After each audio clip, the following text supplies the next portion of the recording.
Now to growing concerns about the deadly coronavirus officially hitting the U.S. The World Health Organization just declared this a global health emergency.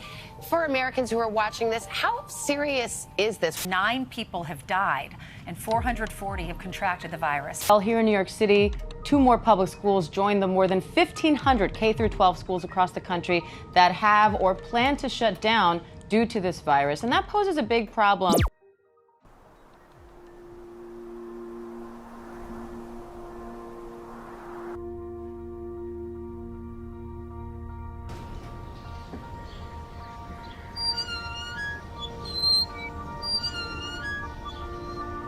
About COVID, I initially was concerned because a lot of the schools around us were shutting down, but my school was not at the time.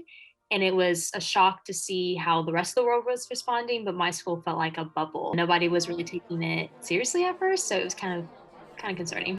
We got sent home in the spring. We continued to take all of our classes online for the rest of that semester. Online classes were not good for my college experience. A lot of the teachers weren't prepared to go online at that point, and so our grades did not look very good in general. We were kind of just told to pack up and go home, and then we didn't know what else would happen. They didn't really tell us anything else. They just said clean up and move out, and then we never came back. It was right before spring break. We just never came back after spring break, which was kind of stressful because we didn't get a lot of information. School, we were mid-semester. It kind of went a little bit downhill just because we were transitioning to doing everything online suddenly. Even like the professors hadn't really had a lot of experience with that. So it kind of went a little bit off the rails for a bit, but we all did the best we could. For each of my classes, it was more like actual work. So more assignments, more projects, more papers, but less like class lecture time. A lot of my classes just said we're not going to meet, and they would just send out assignments or readings to do.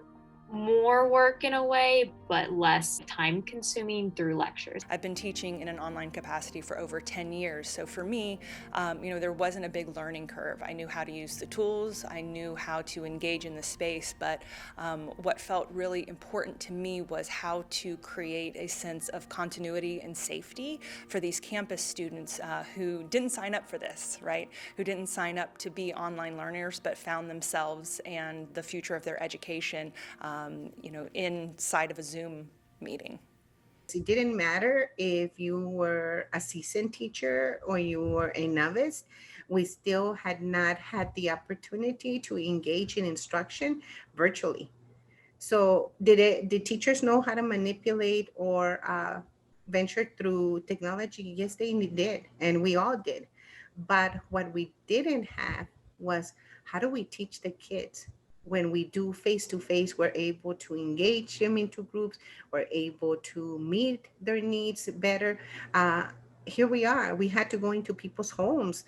That in itself was very uncomfortable because we now knew that we were being exposed to the public much more than when we're in our private sectors, in our classrooms.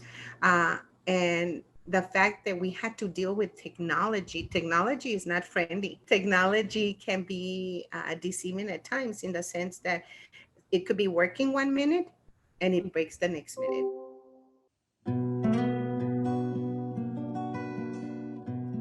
Online classes are absolutely not worth it. Like I've said it a lot. Like anyone you talk to, they feel like their grades have been suffering for the most part because it's just so much harder to learn.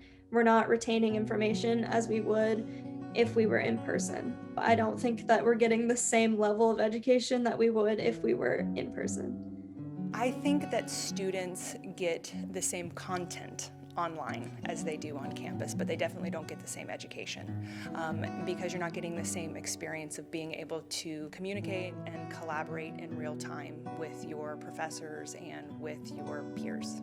I and myself had to learn to use the technology that was required for the teaching and then turn around and teach it to my peers. It really didn't matter what generation you were in. the way we were supposed to be expected to deliver instruction, with the platforms that we had to learn, with the applications that we had to learn, simply the format of setting lessons and executing those lessons.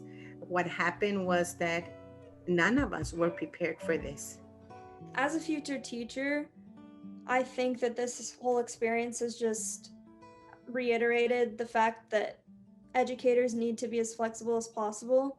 I've always been one who thinks that students should be allowed and encouraged to demonstrate their learning in as many ways as possible, because we all have different ways of learning. So that's part of the reason that it's been so difficult, is if you're not like a visual or auditory learner, if you are a hands-on learner, I think you're suffering a little bit with this because you just don't have that option. So I think it's just reaffirming the power of like options and being flexible, being patient. That's what I want to carry over from this. As far as goals go, over this time, we've developed a really, really rich digital community, beyond probably what I would even have thought possible. And it has shown me as an educator the possibilities for online learning and creating a sense of togetherness through these digital spaces with these digital tools. And I don't want that to disappear when we come back to campus, because there's still a whole bunch of students who are online learners who have to hold down jobs or take care of families in addition to being full-time students. And I don't want to lose this family that we've created, this sense of safety and support in these digital environments.